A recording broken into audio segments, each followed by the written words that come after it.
on Everything podcast. We are back. Special episode today. We'll have a fantastic guest from San Gabriel Valley. Coaching legend Greg Gano joins me.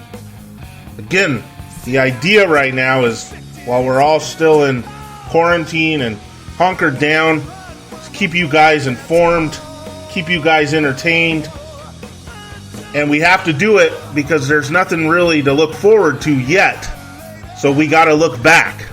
And what better a guy to do that with than a man that's won multiple CIF championships, those coming at Los Altos. I'm talking about, of course, Greg Gano, the outstanding head coach.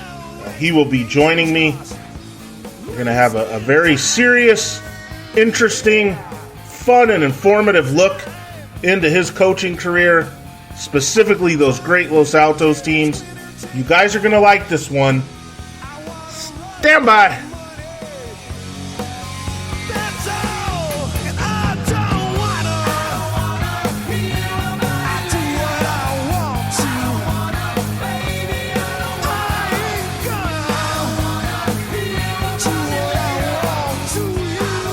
Aram on Everything podcast is on. It is April 27th. What a way to get it rolling than one of the SGV-own's great rock and roll bands. Obviously, in my opinion, the greatest rock and roll band ever, but certainly the best one to come out of the SGV. I'm not sure about how many others there are, but Van Halen, Pasadena, Arcadia ties, San Marino ties. Great stuff to start this thing with Van Halen. How's everybody doing? You are listening to the number one podcast in Orange County and beyond, and that's because this is the podcast that cuts through all the bullshit. No fanboys, no fangirls allowed. Like I said at the top, special guest today, Greg Gano, the legendary Los Altos football coach. He's currently the head coach at Don Lugo High School.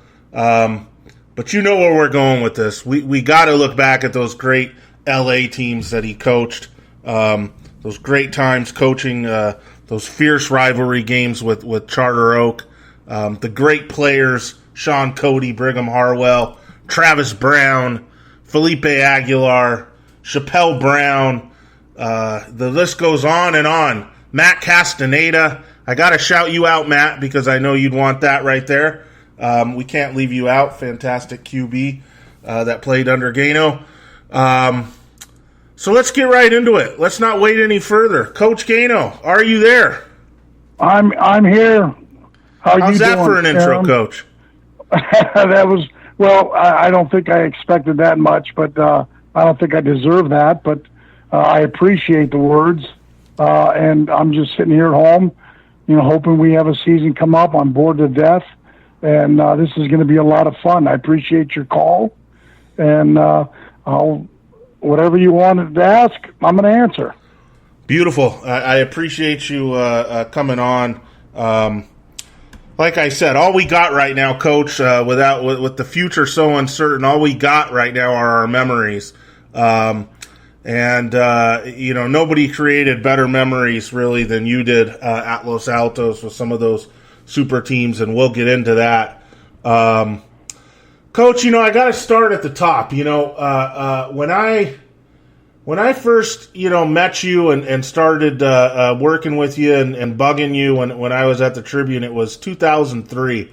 I had just taken over the Tribune Prep Sports beat. Obviously, I knew who you were. I had a buddy that worked in Pasadena at the Star News, and he had covered one of your games against Temple City, which is my alma mater. I still can't figure out why Temple City was playing Los Altos, even though Temple City had an all-right team back then. This was your Sean Cody team, and I remember hearing the fallout from the game. You and Coach Mooney had a little thing going toward the end of the game. Some hard feelings, some possible running up of the score. And I remember saying to myself, this guy, he's no good, this and that. And then suddenly, a year or two later, you're the main guy that I got to talk to on my beat. And I got to tell you, from the first time I called you, I thought you were the greatest thing since sliced bread. Nothing at all like I thought. A guy, you always told it how it was. You gave me incredible access to Los Altos football. I mean, incredible access. I mean, just outstanding stuff, Coach. And you know, really were in those top 2 or 3 of my favorites to cover, you know, back during my newspaper career. Just awesome. What do you mean top 2 or 3? It should be number 1. Yeah, well, you know, I don't want to slight guys, you know, from other sports and things. You know, Richard Ward, there's been some Mike great LeDuc. coaches. Yeah, I know you're just busting my balls, but no, I mean it, Coach. You know, you hit it off with some people, and you and I hit it off. Well, the good thing about it, as Aram, is you came to me and you were sincere, and like you said, we hit it off, and you know, it's funny that you talked about Coach Mooney and Temple City. I've made a lot of mistakes in my coaching career, and a lot of people thought that I ran it up on a lot of teams, but I made a mistake. We played those guys, I think, in '99 or something, right? And we were up, and it wasn't even halftime; it was the second quarter. And those guys, you know, they were good, but what happened was we were down at the 4-yard line before about 10 seconds left in the half, and we were up big. I mean, big. And I scored. I went and ran the ball and scored, and probably shouldn't have if I thought about it again. You know, we scored. We went up like 59-0 or something like that. We kind of had a pretty good team. And going off the field, you know, their defensive coordinator was screaming at me, and you know, they had a parent at halftime. And you know what? He's a great guy. Looking back at it, and I talked to him. It's funny is because I talked to him about 6 months ago in a restaurant with Craig Snyder, and we talked. But it was all done because I talked to Coach Mooney later, and I brokered that deal. Yeah, and you know what? I called him and told him that, you know what, I made a mistake and probably shouldn't have scored. And then the next year, you know, we had another game that it's crazy because, you know, we were up, like, we played them. They were pissed off from the year before. Right. And they wanted to kill us. This was the game I'm talking about. This was the game I'm talking about. Yeah, and then we were up like 29-0 in the fourth quarter. Yeah. And, you know, they were pissed and they stunted every single play. We had one running back, Keith Brown, and we were running the clock out. And they stunted every single play, and their defensive coordinator on every play, when they ripped Brown, tackled him in the backfield, he'd get up and come on the field 10 or 15 feet, and it was yipping and yawing and stuff. And I said, you know what the hell, we're trying to, you know, I fucked up the year before, but please, you know, this is a little bit different. Right. And he kept stunting. And I said, well, fuck it then. We're going to go over the top. So we went over the top of Ramon, incomplete pass. And after the game, he was really pissed. And I says, hey, stop stunting and we'll stop throwing. You know, I got kids that can't get hurt in that situation. Yeah. He knows what they knew. See that it's two sides, Aram. Sure. If you're beating somebody and you're running the clock out, you can't, on defense, you can't stunt people every single play because you're going to get your kids hurt too. Right. So then, you know, after that, there was some things said, and it's kind of funny, to be honest with you. Don White was our principal at the time, and he called me in the next morning, and he said, "What went on out there?" And I says, "Well, I'll tell you, they kept stunting, and I said I threw the ball over the top. I said, what the hell with it? I'm going to protect my kids, and this is honest to God's truth." Yeah. He said, "Well, I know one of their principals, and she's a very good friend of me, and she really complained." I go, "What about what, Don?" And she goes, "Because you guys hit him too hard." Oh, God. That's a God's truth. Honest to God's truth. That part would not, Coach, that part would not come from Coach Mooney or Coach Backus. They would never complain about being hit too hard. Now, a principal, a vice principal, and I imagine it's Mary Jo Fosselman you're talking about. It was a friend, absolutely. Yeah. It was a friend. Yeah. I know it wasn't for Mooney because me and Mooney became friends after that. Look. And he's a good guy, and he knows I fucked up. And but there were some circumstances. But he's a good guy and ran a good program. Look, there's no bad guys in this. You're a great guy. Mooney's a great guy. Backus is a great guy. This is just shit that happens in the heat of competition. Sure does. It doesn't mean anyone's a jerk off. It's just these things happen, and these are competitive, intense situations. So yeah, and nobody's got any hard feelings anymore about that. Coach Mooney, one of my favorite coaches to cover. He believe me, he likes you, and everything's all good. You know that, and that isn't obviously the point of any of this. So anyone out there listening, don't think that this is Michael Jordan still pissed off at Isaiah Thomas. This isn't that at all. No. I mean, just things happen. And you know what, Aram, he's a good guy. Yeah, and the defensive coach is a good guy too. Great guy, Again, Randy Backus. I saw him 6 or 7 months ago in a restaurant, and somebody thought we didn't know each other, and he goes, "Oh, I know you," so it got down to, and he was a good guy, and we talked about it. It was a laugh. We laughed about it, and that's all about a heat of competition. Yes, those guys didn't want to get beat like that. No, and I understand that. Right. And the thing about it is, Lee Fair. Lee Fair. Yeah, he had those guys rocked. We knew everything they were going to do. Yeah, no. Listen, and so it got out of hand fast. Listen, but that's water under the bridge. Some of the better fights I've ever seen on a field were between Mooney and Backus themselves. Forget the other team. Okay. Yeah. So these are heated guys. And listen, so here, Coach, here's how I had it explained to me at the time. I remember this. You're talking about the stunting, and this is what I would have told my principal. From my understanding, Mooney and Backus, or maybe both of them, or one or the other, were yelling to you across the field before you threw deep. I dare you. I dare you to throw it. I fucking dare you. Like that kind of stuff. And so you took him up on the dare and you threw it deep, and it was an incomplete pass to the end zone, but and that was and then they celebrated it was some big thing. But I mean these things happen. I mean that's just how it goes. That's just. But that was we all get heated up in a battle when, like you said, I'm a competitor. Those guys, like you said, they're screaming, looking at me. Yeah. And I said, you know what? Fuck it. That's what we're going to do. Right. I'm going to protect my kids. I don't care if I'm up 100 or nothing. Right. So that's the Cody team. I mean, that's your first legendary team. That's Cody. You've got him playing what, DN, tight end on that team? Yeah, that was my 99 team. That was Sean, and I had Forge and Spinks and Bobby Godinez and Felipe. We were loaded. We had some great kids. Yeah. And before I go on with all this stuff, yeah. I was blessed at Los Altos. I was blessed to take over for Despain. And what we did is we didn't add anything. We just kept what was going on. That man was a legend. He won 7 CIF titles.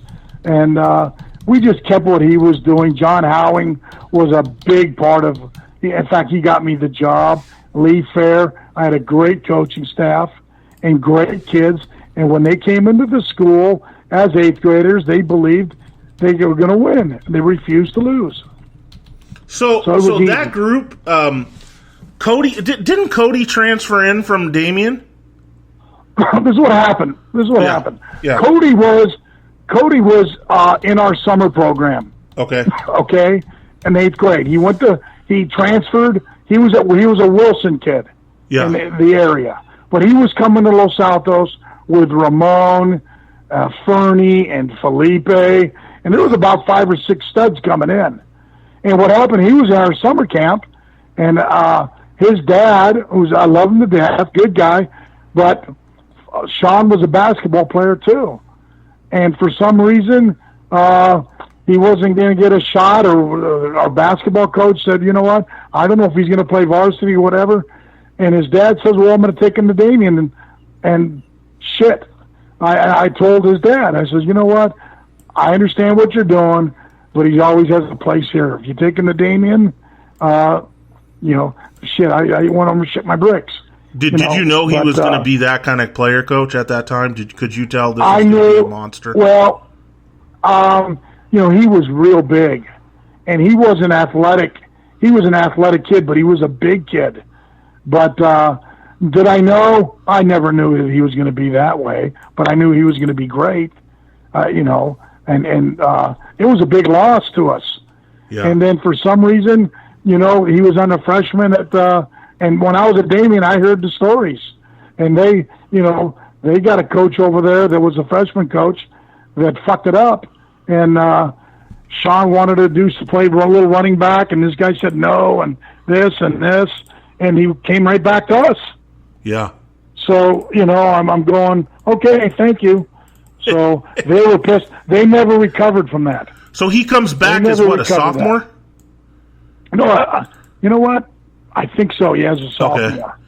Okay. You know what? This was a lot of years ago. Yeah. No. But, yeah. He was a great kid. Came back as a sophomore, and God, the rest is history, Aram. Yep. That's two CIF championships with him. That he 99 and 2000. I'm getting old. Okay. So my first one, and I'll give you a nice little story. Yeah. Sean, his sophomore year we went to the semifinals. Okay, and we lost to North, or that school up. We lost at Pierce College, Harvard Westlake, and they had a big tight end there. It was a real good player, and we should have won. We had a DB. We were on a 1 yard line going in, and our DB smacks a kid in the helmet in the end zone, and we lose 15 yards, and we didn't score, and we lost the game. We should have won that game, and we would have played Charter Oak. That would have been our first year at Charter Oak. It would have been 98, and they went on to beat Harvard Westlake. So then Sean came back his junior year, and God, what a monster! He became a monster. He became super recruit. I mean, really, one of the top recruits in the country. Well, but you know what? Sean was a man amongst boys, and I don't know if I ever told you this story, but we played. The next year was 99, yeah, and we played Charter Oak, and they were loaded. They beat us in the regular season 24-17. And we had an incomplete to end the game, and they were 13-0, and we were 12-1 going in to that game at Citrus College, and so that was our first CIF championship, was that team.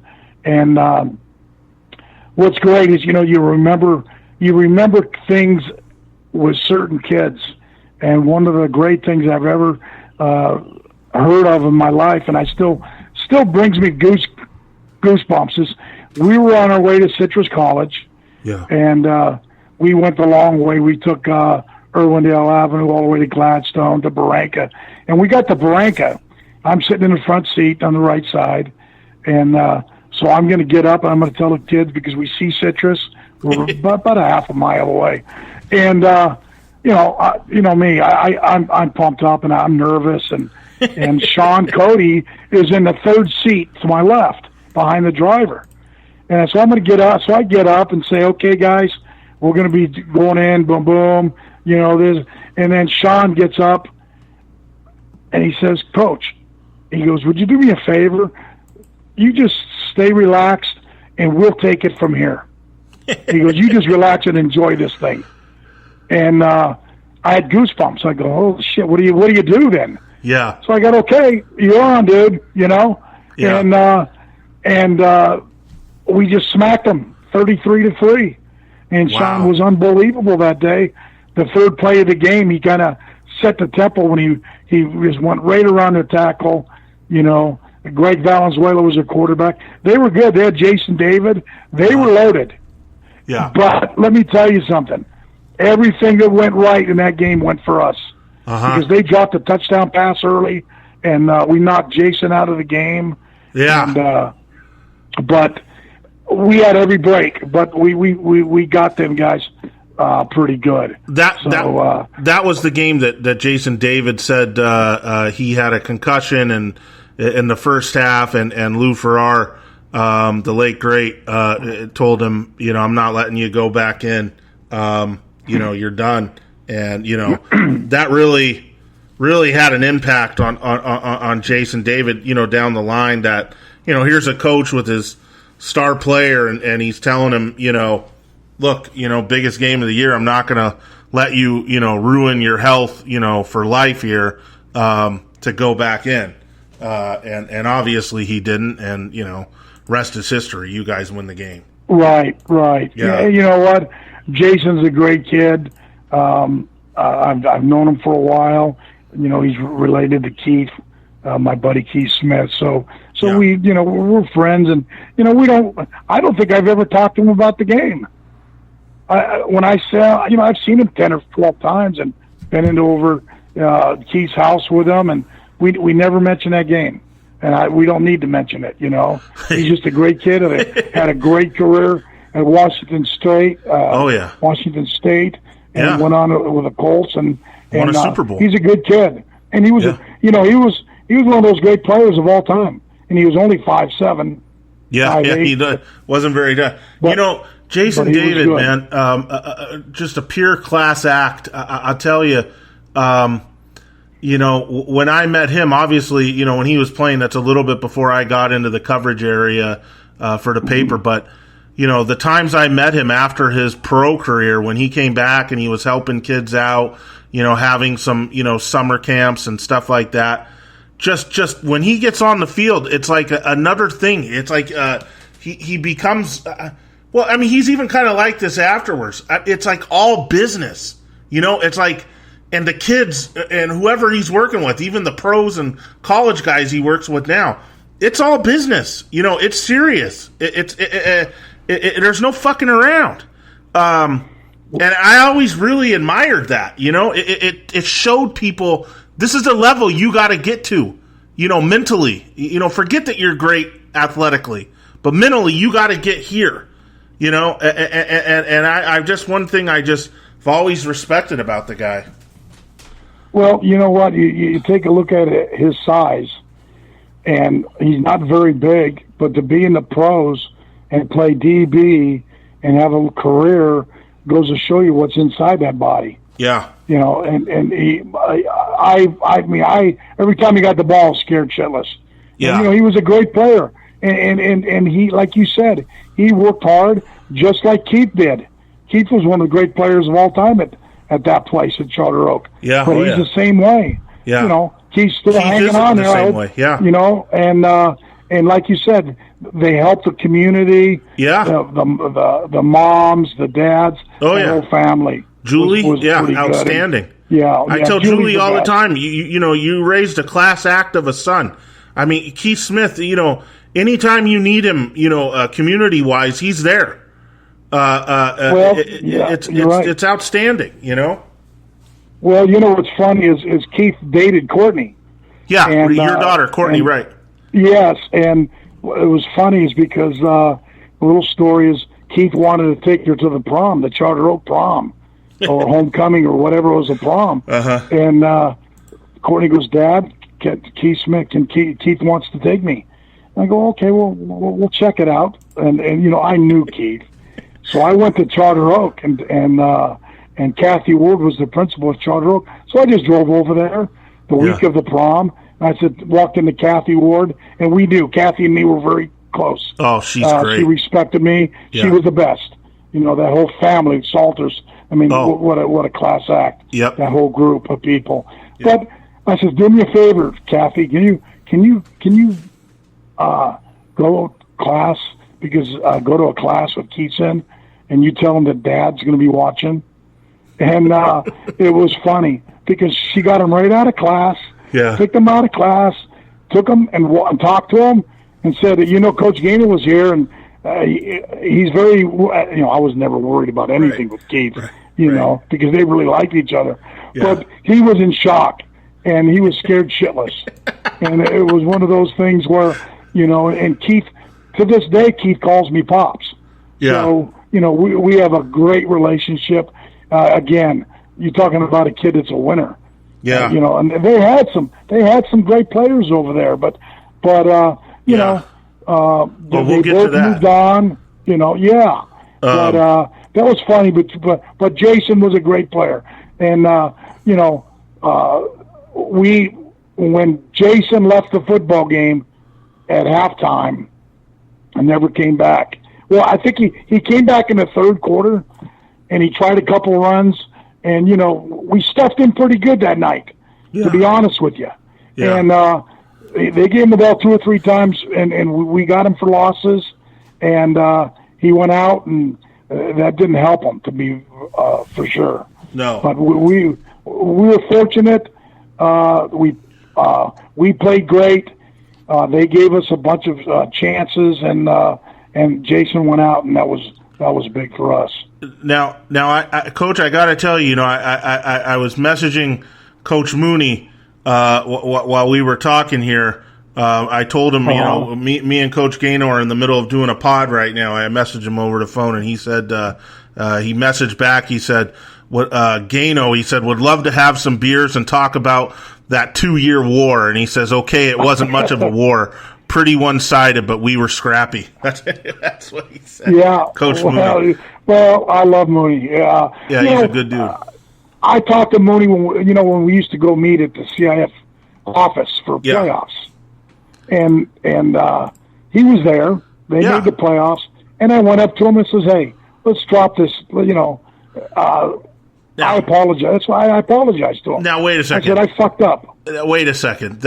There's more to that story, actually. I'm going to take credit here. I remember, this is back when just started doing video at the Tribune. I think this is 2006 or something like that.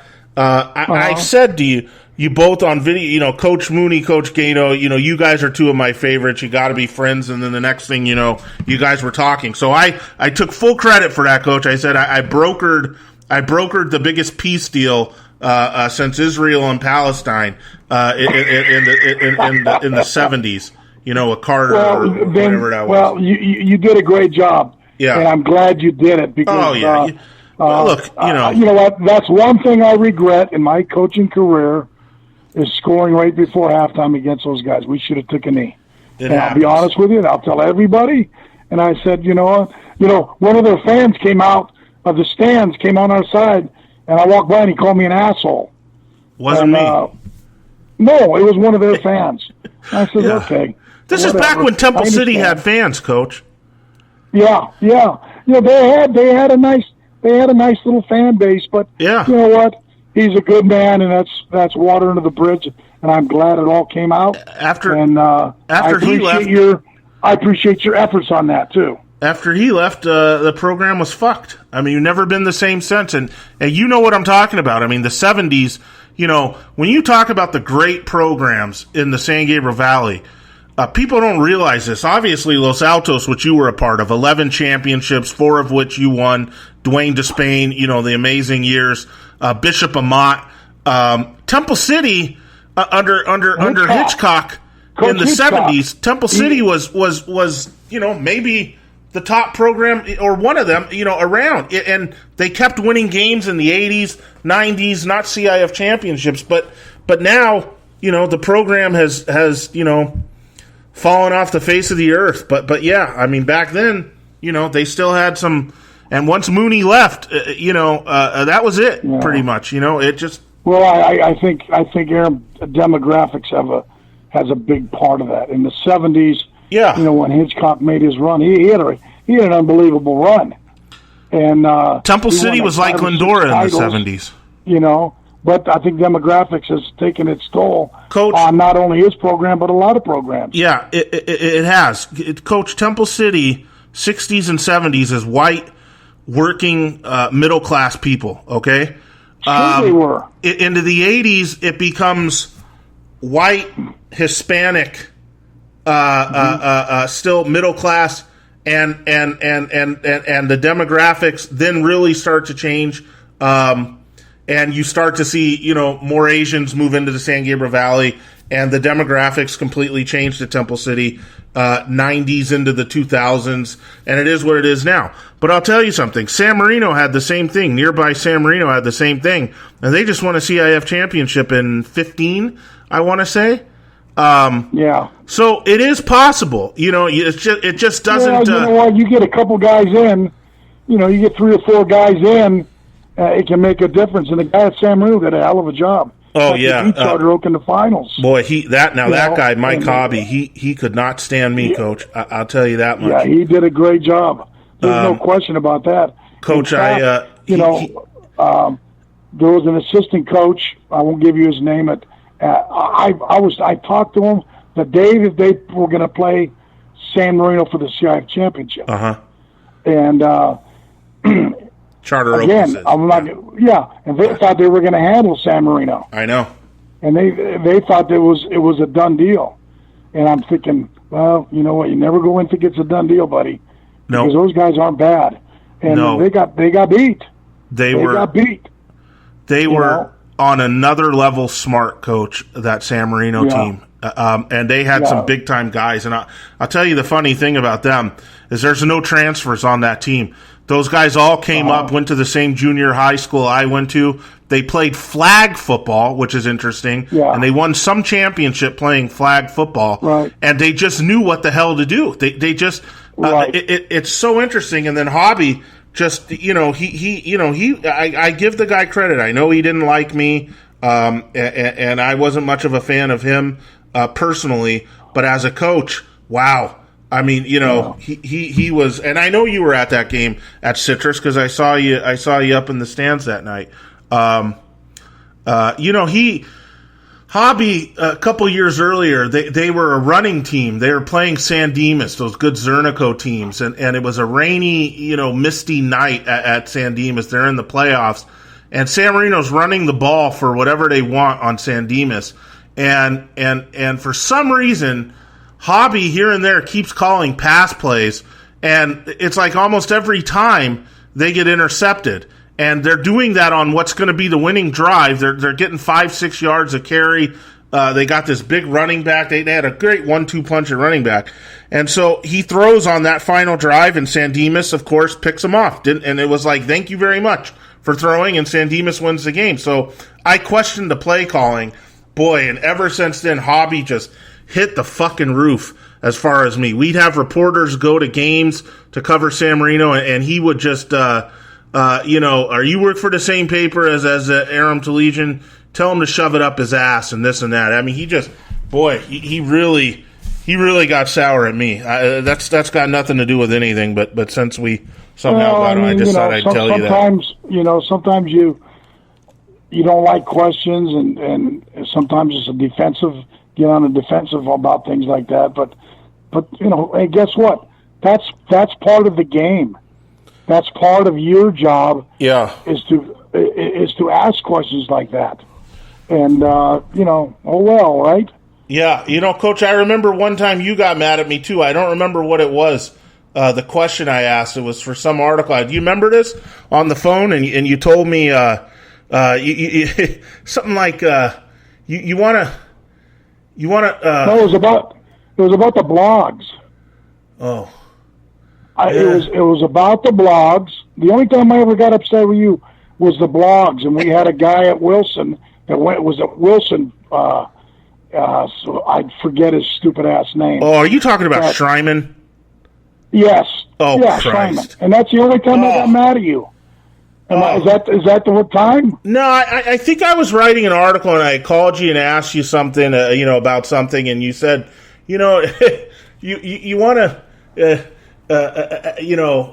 ask a question, You know, like you know something, or do you want to ask a question like an asshole reporter?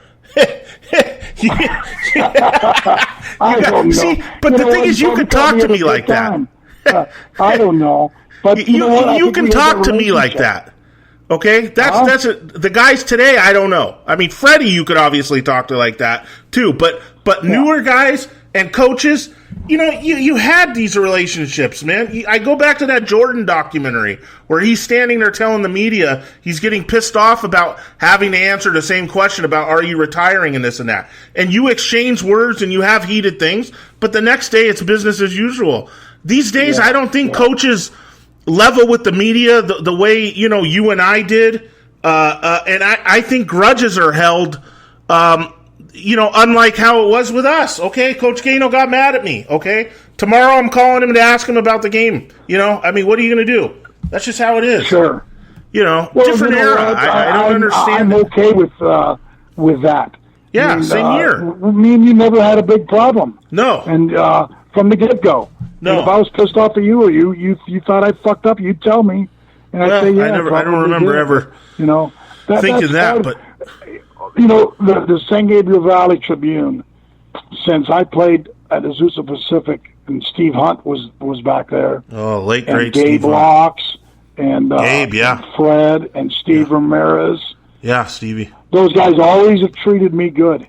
Yeah. They always have treated me good, and they've always, you know, if you're a head football coach and you're at a place like Los Altos, why would you treat the newspaper guys like shit? They're only going to do one good thing. If they like you and they like your product, they're going to give you good ink. And there's nobody in this valley in that 5 or 6 year run that's gotten better ink than our kids. Yeah, and that's you know, because you guys. I mean, shit, we had some great players, but you guys gave us a lot of good ink. Yeah, and that's part of promoting your kids. Is through the newspaper. Well, and if I'm going to be a dick to you, you ain't going to come by and ask me something. You can say, "Oh, fuck him. I ain't going to go by there today." Yeah, just ask Bishop Amat. And I was going to say, if you want me to answer that question, Coach, I'll have to hang up the phone and call Amat and ask him how they do business, how they do, or why they do business, how they do. But well, that's between you and Amat. Yeah, you know what? That I just worried about ourselves. Right. I wasn't really worried about anybody else. That's my next question, Coach. So you got this thing going. So now you've won 2 CIF championships at with Sean Cody, and we haven't even gotten to the 02-03 teams, which were just mind-blowing. Okay? Right. At any point in all this, are you contacting Amat to play a game? Or are they contacting you? No, there was... Here's we were going to play... we were going to play, they were like 1 and 2. We were like 1 and 2 in the Valley for a couple of years. But, you know, here's the thing is I love Tom Salter, okay, one of the great guys of all times. And it wasn't a big deal with us playing each other. Yeah. Because the only team this is how I felt. And Dwayne told me this. You know, Dwayne played Amat. Yeah. When I was an assistant coach, way back when I had the enemy and those guys, and they just literally kicked the shit out of us. Mm-hmm. And we weren't bad. And you don't get much out of it, because if you lose to those guys, you're going to lose kids to them. Yeah. You see what I'm saying? Yes. I don't want to lose. We lost 2 kids to those guys. We lost a running back, was a great little player. It was between us and them, and, you know, we lost to them. And we got a couple good kids from them too that transferred out of there, you know. Right. A couple, you know, so some good kids. And but you know what? No, I just, you know, we kind of just ignored each other, to be honest with you. Yeah. You know. Yeah, that's too bad. I don't think they were a fan of me, and but I was a fan of Tom Salter, but I wasn't a fan of all the other guys, to be honest with you. Right. They kicked our ass later when I was a Damien, so. Yeah, okay. Right. It was, you know, one of the things you got mad at me, Coach, about was when I put that, because I said that guys, if they were unhappy where they wanted to play, they could go play for Uncle Greg. Remember that? They could transfer and go play for Uncle Greg. meaning you, and you got pissed that I said, Uncle, you Uncle Greg, come on, like that. But you know what? You did get some guys from Almont that maybe weren't going to play there or didn't like their playing time or their outlook, and they came to. I mean, what are you going to do? I mean, a lot of guys go to Almont and they think, well, I'm going to the premier D1 program, and it is that. Right. And then if you're not going to play there, you might as well go to Los Altos or Charter Oak or West Covina or whatever it was. Right. And maybe they think, like, there were so many years, Coach, this, where I kept telling you, would you rather be at Almont right now? We're in the third round of the playoffs, and they've been home for 3 weeks. Or would you rather be at Los Altos and look at this crowd, and you're still going? It's a no-brainer. Yeah. Well, you know what? Here's the good thing. When you're winning, when we won those titles at Los Altos, and I'll be honest to God with you, we never went out and recruited kids. Mm-hmm. We never recruited kids. And everybody thought Gano was the biggest cheater in the Valley. They don't call me a cheater anymore. We don't win, so I'm not cheating anymore, and I can live with myself. We had kids. What am I going to do? Turn away kids that want to come over? To turn them around? Right. Say no. Don't go back to go to Charter Oak or go to someplace that we're going to play. I'm not going to do that. Right. I'm just trying to think of God off the tongue. The running back that came to our place from them was a great kid. Had a great year. Are you talking about Wagner? For us. No. The other kid. I'm sorry. How can I miss his name? But McBride? I'll remember. McBride. Yeah. And, see, and the thing about McBride is, things weren't going good for him over there. I don't know why, but I knew his mom because I coached McBride son in the the baseball Pony League Championship in '82. Yeah. His name was Darren.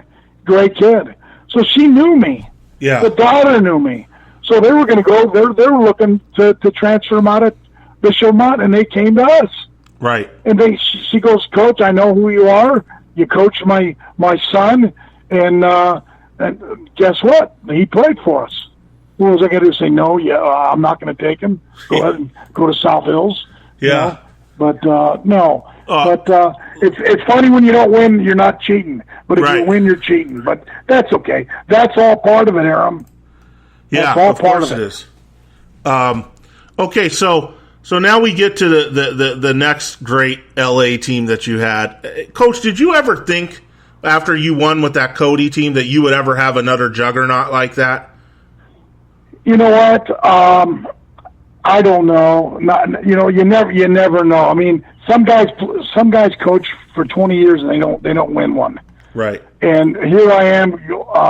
We were in the finals 5 years in a row, and God forbid, how lucky were we?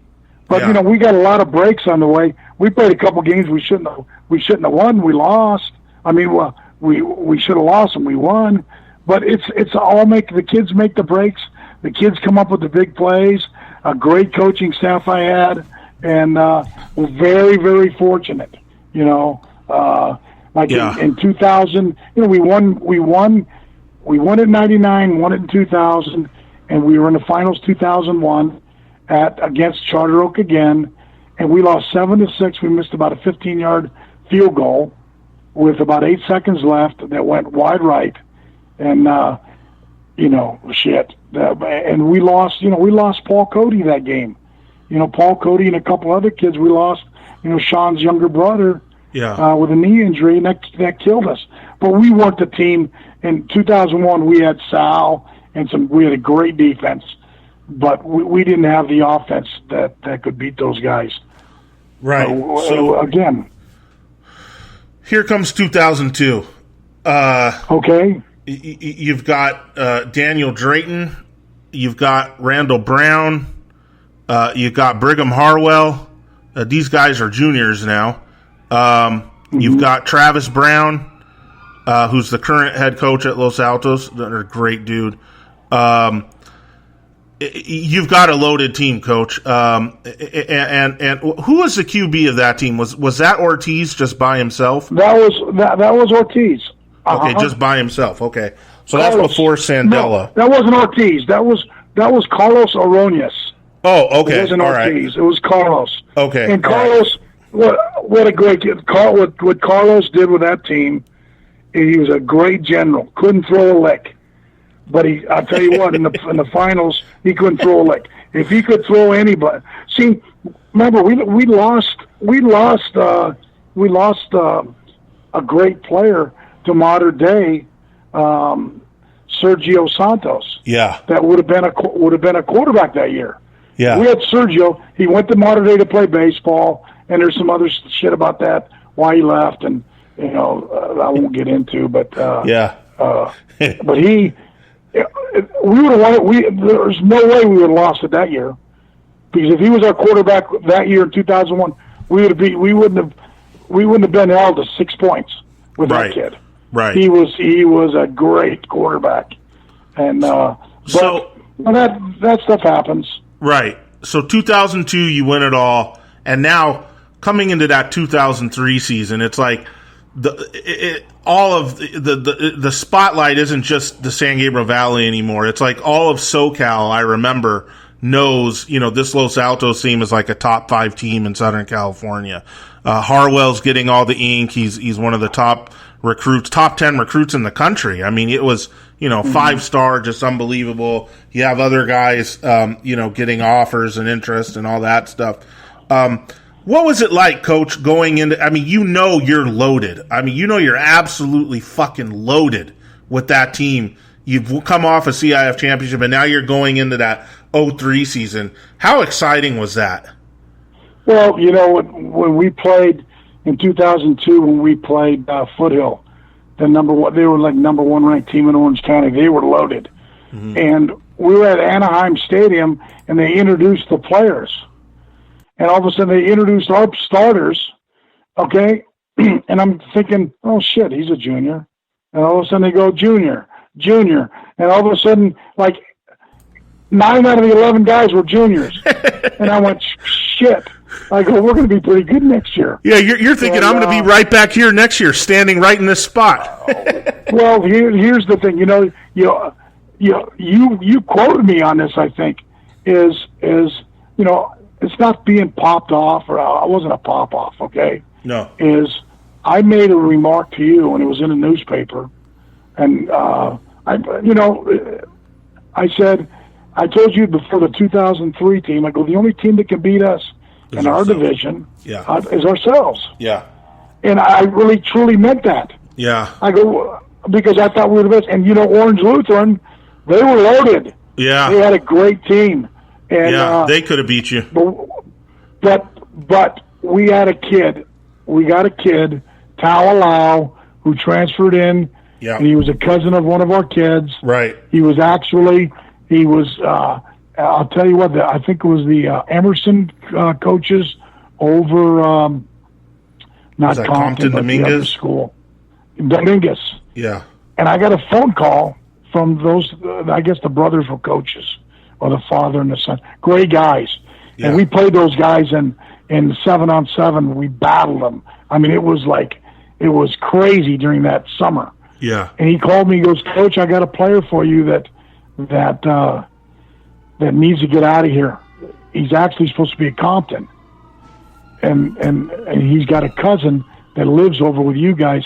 He's got to get out of there, because we drove him home the other day from school, and his brother was somebody in his family was getting the shit kicked out of him in the driveway. Oh, God. And, so they said, we got to get him out of here. Yeah. So they called me. And so, it took a long time, because we got him transferred in, and to be honest, he was the kid that got us over the hump to win it all, because I knew how good Orange Lutheran was. Mm-hmm.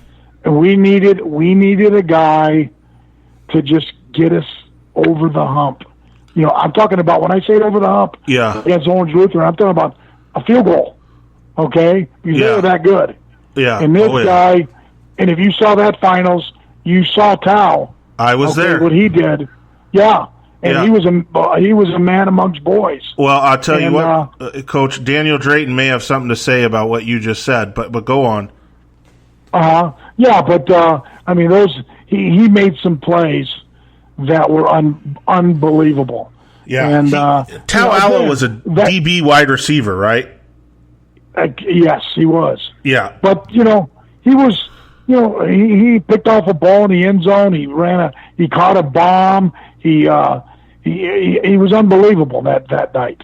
Yeah. And we were very fortunate to win. We intercepted Drayton, picked off a pass on the 9-yard line. Oh yeah, I'm going to get into that because Brigham knocked their quarterback out of the game. I'm going to get into that. He knocked the quarter. Oh, okay, you get into that, and I'll answer. I'll let you do that. Okay, but, so where I pick up covering you guys is our prep editor at the time, a guy named Dave Melendi. His wife gets a job on the East Coast, and he has to move. So they promote me to the Tribune prep sports editor, and and keep in mind, the only high school football I'd really had any exposure to was an Almont game here or there in like the 90s. And everything else was on the Pasadena area, Temple City, San Marino, La Cañada, that kind of stuff. So I got all these people telling me, oh, man, now you get to cover South Hills and Los Altos and West Covina. I'm like, big fucking deal. What's the difference, okay? Come on. I mean, right. So first game I go cover is you guys in the semifinals where I'm the beat guy for now, thing. Blew my mind, Coach, when I couldn't believe it. The crowd, the amount of people on the side, I had never seen anything like it. Then the players on the field, seeing Brigham Harwell, Travis Brown, who's like 6'2", 6'3", 6'4", Tao Allo had height, Drayton, an unbelievable athlete. I'm looking at all these guys, I'm saying, this is not the fucking San Gabriel Valley. I mean, I can't believe what I'm seeing here. I can't believe there's like athletes like this around. And it proceeded to be a hell of a game. It was against Mayfair in the semifinals. You remember? Right. Yeah. Right. Hell of a game. Brigham is just a machine down the stretch. When that team had to throw to try and catch you guys, he just massacred people. So then the following week, you're playing Orange Lutheran. And so that should give people some perspective. And this is at the Home Depot Center. So this should give people perspective. This is D6 or D7, but at that time, people think, well, like now that game would be played at a local high school, and, okay, great, it's just a big high school game. This is a different level, and you're playing Orange Lutheran, a program that the next thing you know, they're in D1. This is you play an Orange Lutheran team that the week before, the Saturday after you beat Mayfair on Friday, played Wilson. Another team, I'm sitting there at that Wilson game against Orange Lutheran saying to myself, how the hell is this team in the San Gabriel Valley? This team, this is one of the best teams I've seen. Wilson. Remember, they get to the semifinals and they lose to Orange Lutheran at Walnut High. You remember that? Right. Yeah, I couldn't believe it. I couldn't believe what I was seeing. So you play Orange Lutheran now for the championship, and, man, that is one of the best games. I remember the first half. You're alternating quarterbacks between, I think it's Jason Ortiz, Daniel Sandello plays first half, Ortiz plays second half. Estrada. Oh, Estrada, that's what it is. Jason Estrada. Why did I keep saying Ortiz? Yeah. and Ortiz plays second half, and I believe Sandello plays first half, or was it series? No, that's exactly, no. It was first half, second half, and that's what I did all year. How the hell did you manage that with dads, how they are? Well, that's a whole different world between those two dads. But I mean, I like Mike. Me and Mike are friends, but that wasn't always great. Believe me. No, it wasn't. But, I remember some of that. Yeah. But you know what? The kids were good, and I told them. Sandello came in as a junior. Yeah. And Estrada was a little guy who played hard, and he played in the program. And I says, I'm going to give you both a shot. In the beginning of the year, I'm going to go first half, second half. And when I see somebody pull away, if somebody does pull away, then guess what? I'm going to name a starter. And they didn't. They both played well. Yeah. So I got a lot of question about that in the finals. But why change it now? No, what I am know. Going to do screw a kid? Could you imagine one of those kids not playing in the finals because I got a phone call from Dad or something. Yeah, Ortiz scores the game-winning touchdown. What turns out to be the game on a sneak, like from the 1 yard line, right? Yeah, exactly. Was that fourth down or third down? What was that, fourth down or third down? Was it not that? Shit, I don't remember what down. I think it was third. I think it was third down. Okay, I think it was third down because he ran a little speed option the play before and got us a first down. He ran about 12, 13 yards, and he did a great job. I mean, he deserved to be there, and so did the other kid. And Sandella played. He played well too. Came out spraying the ball in the first half. Exactly. Outstanding. Yeah. But still, Orange Lutheran, their QB gets knocked out of the game. I can't remember I remember his first name was Seth. Blakemore. What's that? Seth Blakemore. Yeah, that guy. They're a running team type deal. Well, they were unbelievable. Yeah, they really were, Coach. And he could throw it too. Yeah. Believe me, he threw for a couple thousand yards that year. So they could throw. What they did, Aram, is before the snap, they would move and do things wild. They'd change and they'd rotate and they would move positions and they did it unbelievable. They were so good at it. So that was a challenge. And the thing that we were playing those guys, and Lee Fair was my defensive coordinator, who I loved to death, brilliant. On the Monday that we played him, he got the kids together in our film room. We went over defense. He got up and he said, if we're going to win this game, don't give a shit about what they do. About one thing that you care about before the snap.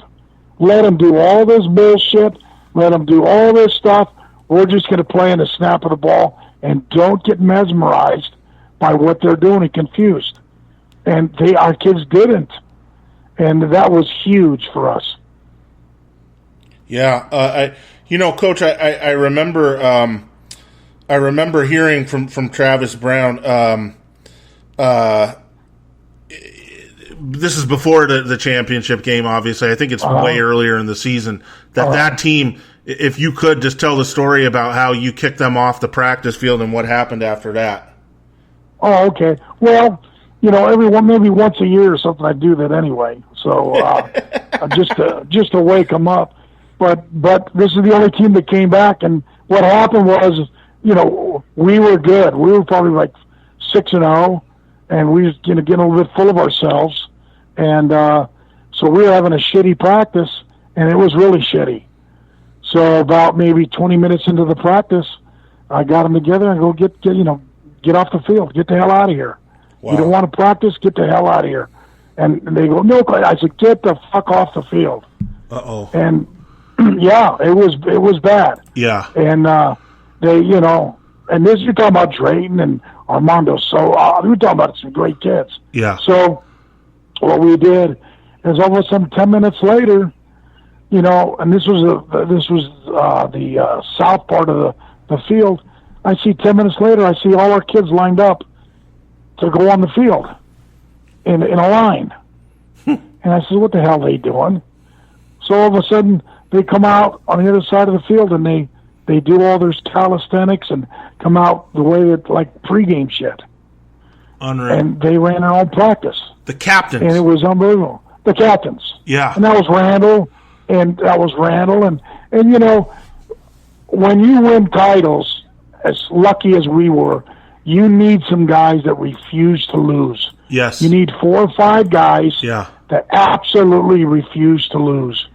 And I had, some teams you got one, some teams you don't have any, okay, and you ain't going to go anywhere. But we had 5 kids who refused to lose. Drayton refused, Randall and Travis, and those guys refused to lose. Drayton, it was unbelievable what they did. Yeah. Real quickly, not to get off that one, but when in 2002, we played Charter Oak at their place, national TV. Fox Sports, national game, Fox Sports. Yeah. This was nationally. This wasn't just in Southern California. Yeah. This was across the country. And wow. They smacked the shit out of us. Big Lou. They came out, and they just pounded our ass. It was like 36-18. And Armando saw we got back and licking our wounds and shit like a fucking Civil War battle, and we got our ass kicked. And we're in the locker room, and Armando Soto, who was one of the greatest kids I've ever. He's only about 240 pounds, 6 foot. But we go in the locker room, getting off the bus, and he goes, "Coach, can you guys not come in the locker room?" He goes, "Can I have the locker room?" And I go, "Fuck, what am I going to say, right?" He's got our ass handed to us.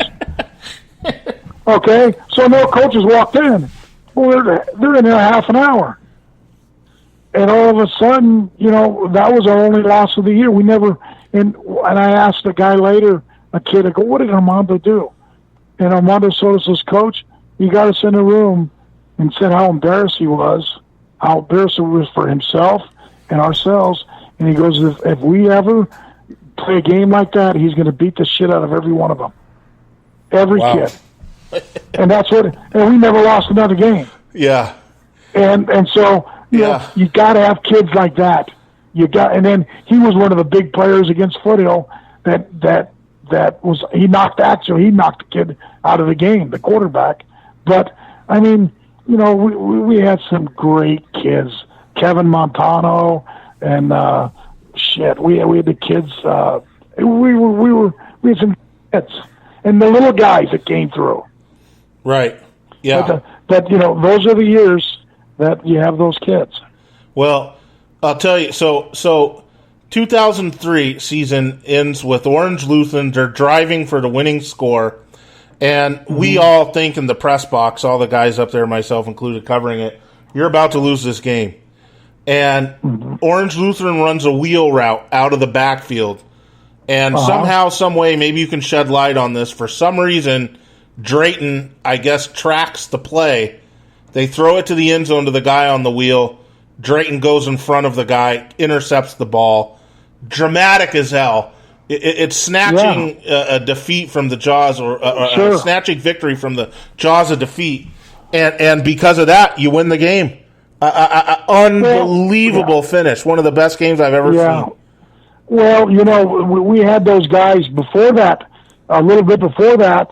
We had them 3rd and 38, and because we sacked them, and they ran a reverse pass, so we picked up. We knew it was coming, and they were 3rd and 38 or something, and the game was over. And all of a sudden, a guy runs a deep out, and Tao overruns it, and the guy catches it, and he goes upfield, and there's only one guy there. And it's Travis, and he knocks him out of bounds. And I went, oh, shit. And it's one of the few times that I prayed on the sidelines. Yeah. I says, God, if you can hear me, these kids, don't let these guys lose. They don't deserve to lose right now. Right. These kids do not. And then Fair, they came out in a certain set, and Fair yelled at Drayton what the play was. Right. Okay? Fair goes, hey, the wheel. Here comes the wheel. Yep. And Drayton nodded his head, and holy shit, I see him jumping up and down, and it was unbelievable. I remember also down the stretch of that game, or in the second half, Brigham Harwood just decapitating people. I mean, they couldn't block him off the edge, and he was just obliterating their quarterbacks. I think he knocked the Blackmore kid out of the game. And just unbelievable to see all these guys, these big-time players, stepping up in a big-time game. It's just how you hear it. Okay, so one of my favorite Coach Gano stories comes the following season, the very next game after the Orange Lutheran game, if I'm not mistaken. Was this I think it was, right? This is the Damien game at home. Was that the very next season? I think it was, no. It wasn't 04? No, 04, 05. Go ahead. You can tell the story. You open up at home. Yeah, I think it was 04. You open up at home with with Damian, and they have that loaded team that like you said, they look like an Orange County team. They have that Mark Mendrin at quarterback. They have, and by the way, I just want to go back to the 2003 Los Altos team just to put a bow on that. That was the last great San Gabriel Valley football team. There hasn't been one since. Okay, Ahmad had that fantastic team with Tyler Vaughns and those kids, but they only made it to the semis for their division. That 03 team, that's the last great San Gabriel Valley football team. Hopefully there will be another one coming, but for now, they are that, okay? They finished the LA Times rankings. I think Sondheimer had you guys ranked number 2. I think Harvard Westlake of all teams, or maybe it was just Westlake, was ranked number 1, if I remember. Yeah, Westlake, Ventura Westlake. Okay, so there you have it. Okay, so you start the season the next year, I think, against Damien. I'm pretty sure it's the next year. One thing I always loved about your games, Coach, was that you had that PA announcer. He would read the Tribune top 10 and the comments in the top 10 on the mic during warm-up. So it was always interesting to be the guy that wrote them, standing there, and you're hearing this guy read your stuff out loud, and you know, people are kind of looking at you, or you're hearing things like, what, you know, so that I remember that about this game. Anyways, Damien has this loaded team. Scott Morrison, the head coach, Mark Mendrin, great dude. I still keep up with him on Twitter. He's the quarterback. They have the late Travis Ashardes, who unfortunately passed away a few years ago, at receiver. Just a fantastic team. Really fantastic team. And that's their first season after Ian Johnson, who went on to Boise State fame. So you're playing them, Coach, and this is a back and forth game, just another absolute classic. And I'm on your sideline, for this game, for the second half at least, and just unbelievable, Coach. They have the ball back. You guys have the lead. They have the ball back, and it's like the final minute of the game. And I remember they're driving, and it's like a 3rd and long, and you have like Mendrin sacked. I can't remember the Samoan kid. He was number 5, came off the edge. I can't remember his name. I can't remember his name. He had the guy. He loses the ball. You remember? We're not sure if it's an incomplete pass or a fumble. One of the refs is signaling it's incomplete, but Mendrin picks up the ball and starts to run, and one of your kids hits him, doesn't even bring him to the ground, but hits him hard.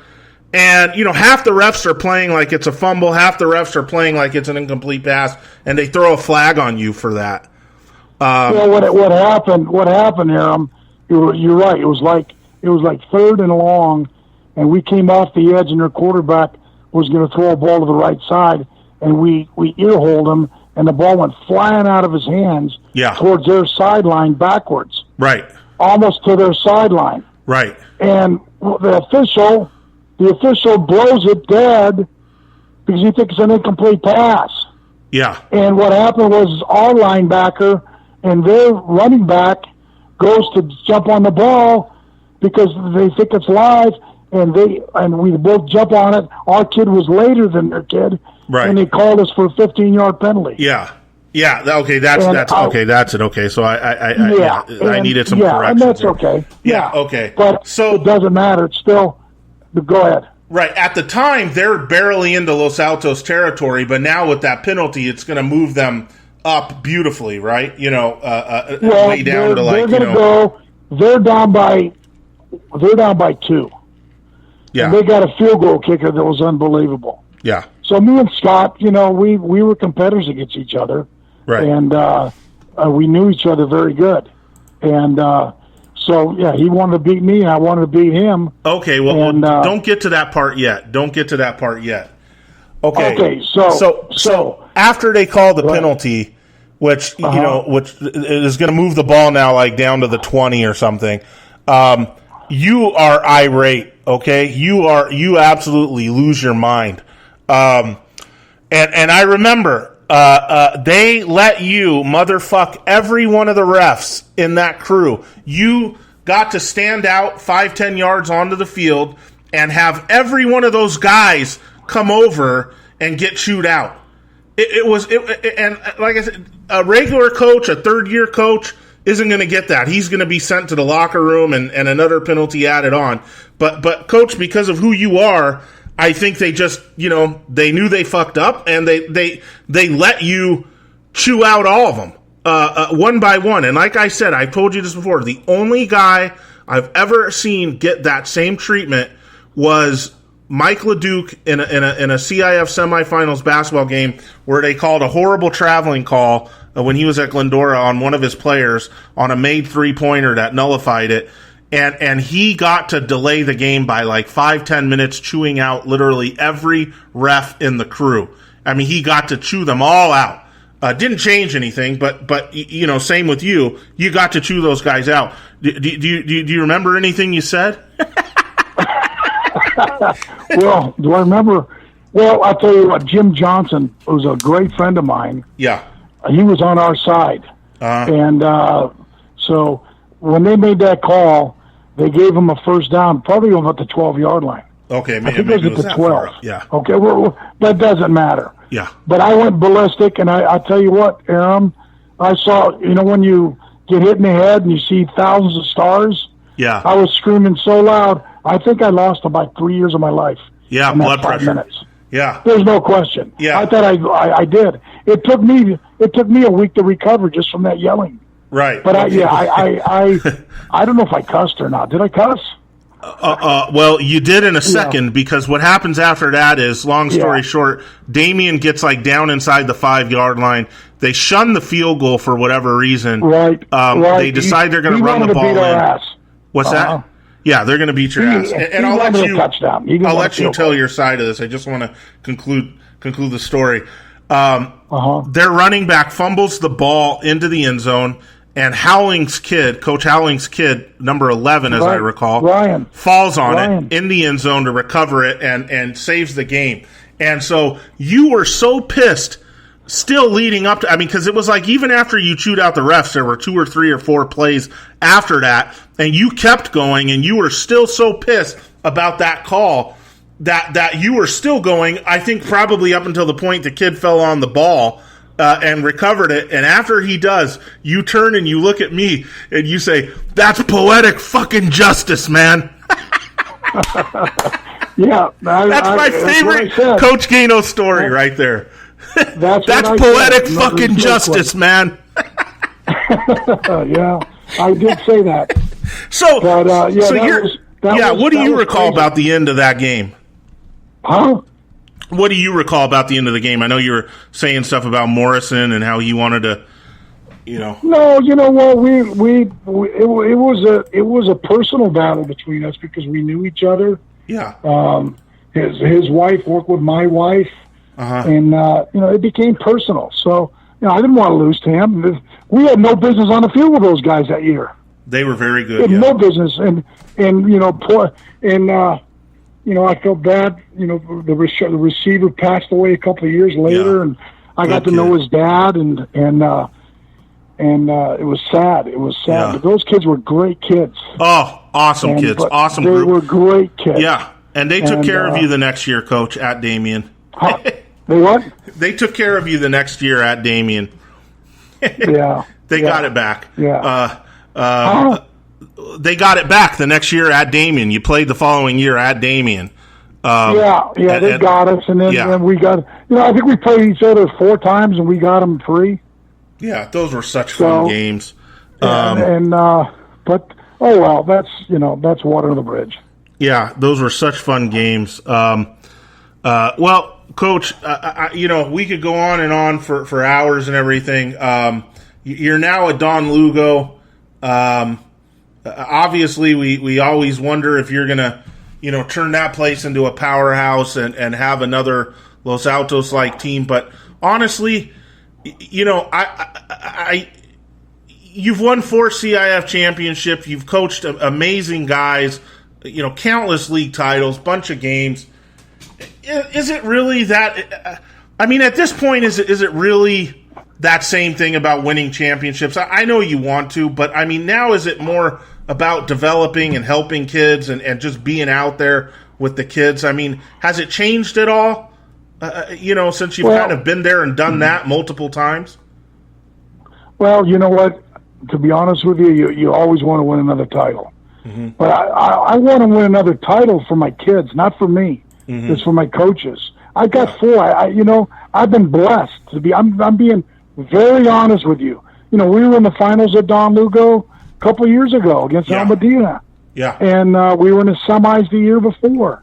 And those guys have never been there for years. Yeah. And we had some great kids. Yeah.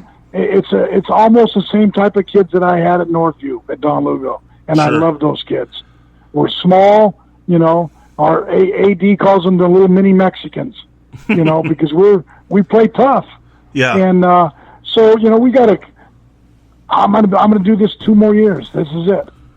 Have you already set that? I hope we have a year for our kids, our seniors. Yeah. I really do. I pray. It would be so sad for these kids to, like the kids that can't graduate, the kids that, and I'm not just talking football players. I'm talking about all the kids that, this year they'll remember for the rest of their lives. Right. And it'll be a hole. There's going to be a hole in their hearts for this year if they can't play. Because of the pandemic, Exactly. And there's nothing that we can do about it. But, no, you know what? I got some good coaches. I want them guys to win it. I want them guys to take that bus ride home. There's nothing like it. And but it doesn't matter to me. 1, 2, 3, 4. To be honest with you, Aram, I've had my day in the sun. I just want to be good. I want to be like a father to some of these kids. Yeah.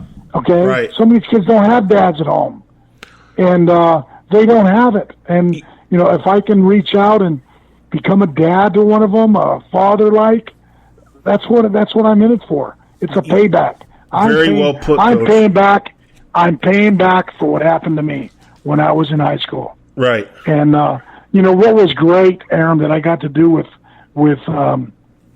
Tracy McFate. We put together, in fact, what is the date today? The 25th? The 27th. Well, a year ago, the year ago on the 21st of May, me and Tracy, it took us about 6 months to put together, and you were invited, but you didn't show up. Yeah. Okay?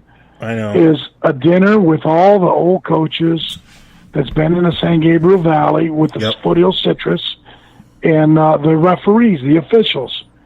And we had 66 guys there. And it was the funnest time I've ever had in my life. Big Lou was among them. Lou was there. Yeah. Nemzik and Branshaw and tons of guys. Yeah. But it was one of the funnest. I had more fun and got more out of that. Cliff Hamlow, referees from the 60s were there. Sure. Right. It was neat. And I wish you were there.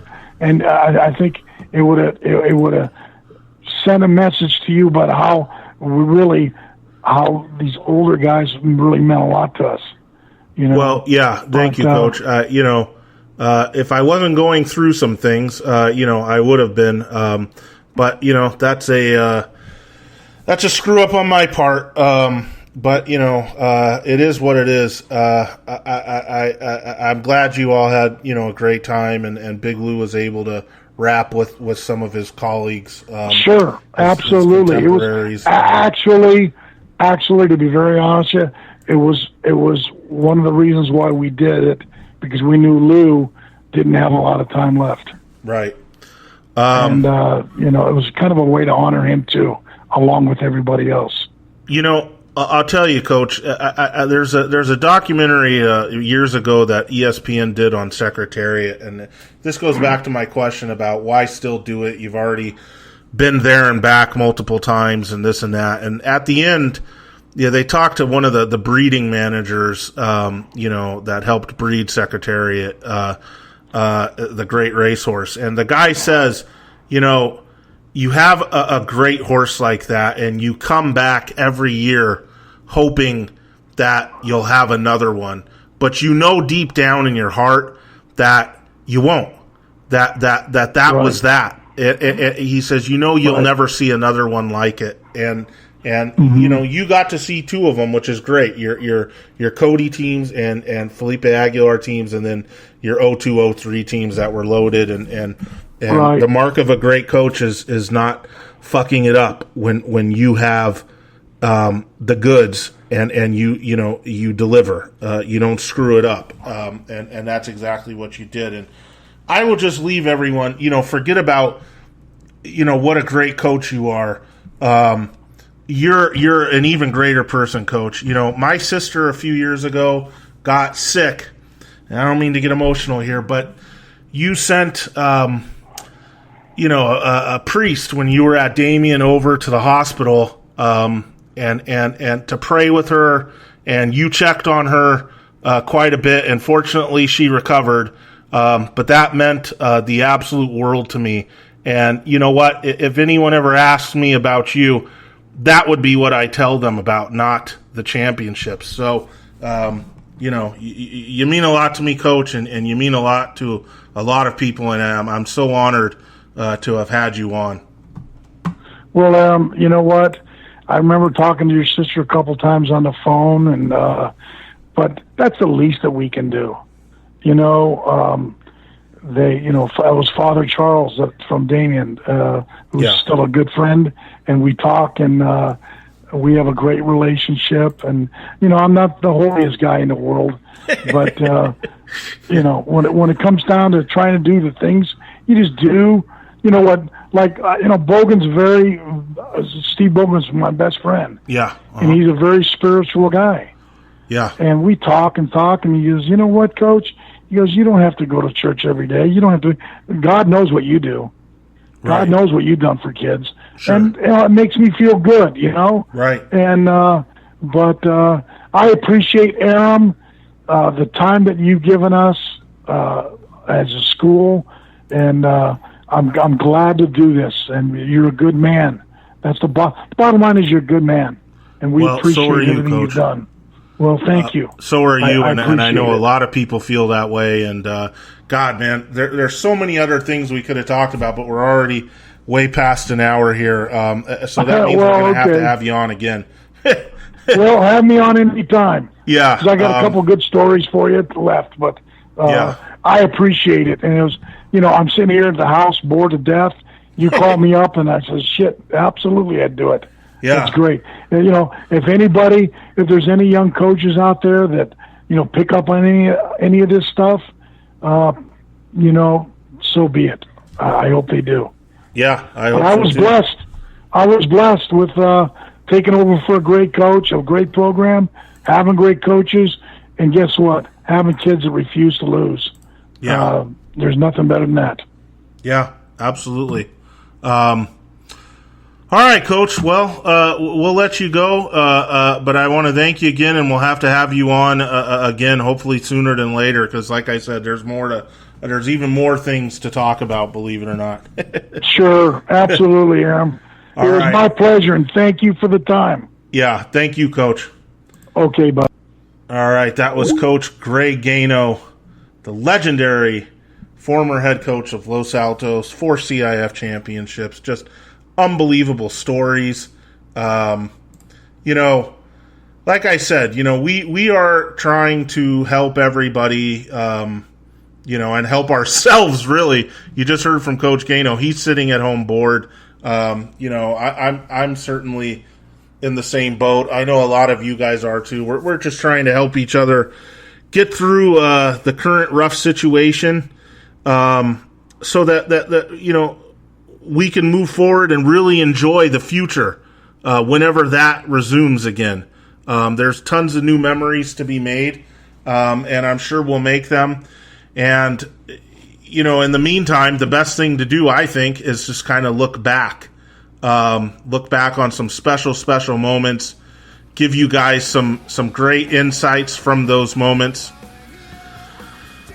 and just look forward to the future. So, Aram on Everything podcast will be back later this week, and we should have a pretty interesting guest on. I haven't quite nailed the guy down yet, but I expect to soon. You guys will really enjoy it, so stay tuned. I appreciate you listening, and as always, hit me up on Twitter @ChemicalAT. I'm glad to answer any questions or take any suggestions. Thanks for listening.